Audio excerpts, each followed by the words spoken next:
Welcome back, Physical Science 20. So we looked at synthesis reactions. Let's look at decomposition reactions. So if you look here, some special effects are an important part of any action movie. Many effects are computer generated, but others are the result of chemical reactions that are explosive, placed in just the right spot to produce the desired effect, and of course having oxygen.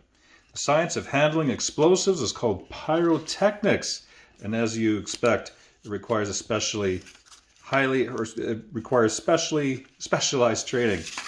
Explosive experts do not only work on Hollywood sets. Explosives are also used for clearing rock and for road construction too, and also mining. Many explosives are molecular compounds of 4 nonmetal elements: carbon, hydrogen, nitrogen, and oxygen. TNT, for example, which is trinitrotoluene.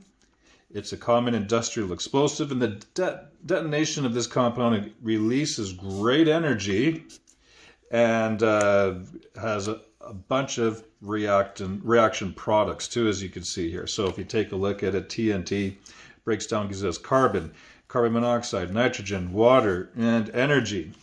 Chemical reaction in which one large compound breaks down or decomposes into smaller, usually 2 or more, is called a decomposition reaction. So if you look at it here, you can kind of think of it, if I use the analogy I've been using previously here, it's kind of like a high school relationship that breaks up. So you have a couple breaking down to 2 individuals, or one big compound breaking down into 2 or more smaller ones. Decomposition reactions usually require a little bit of energy to get started, even for reactions that release a lot of energy, such as TNT.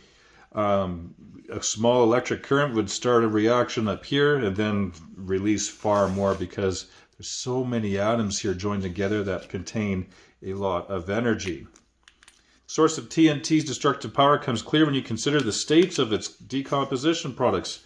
Most of them are gases. Take a look. Gas, gas, gas. So we have a lot of gas molecules that are produced very quickly.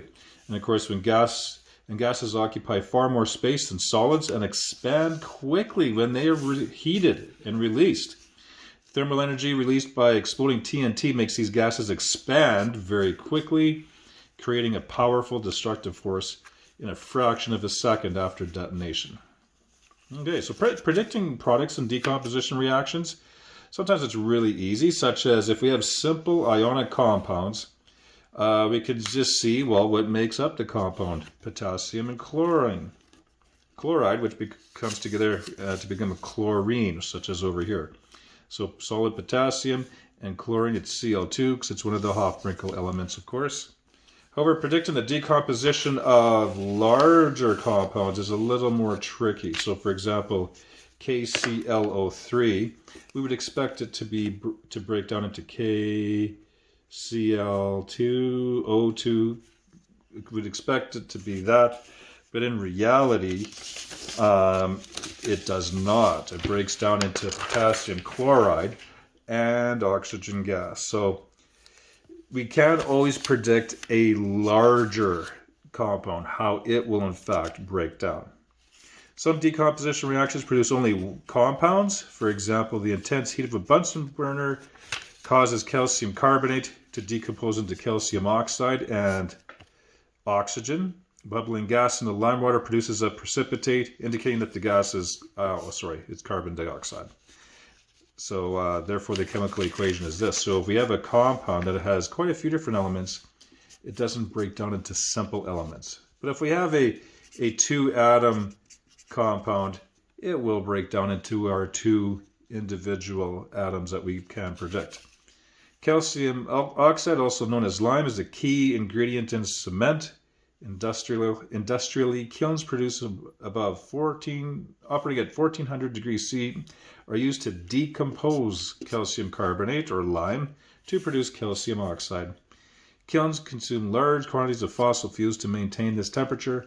Fossil fuel combustion and the decomposition of calcium carbonate will generate carbon dioxide, which is a greenhouse gas, of course. So there's a lot of greenhouse gas emissions with that. All right, so that was the second part of FC1.1. So we did the synthesis, and this has been the decomposition one. All right, we'll see you again.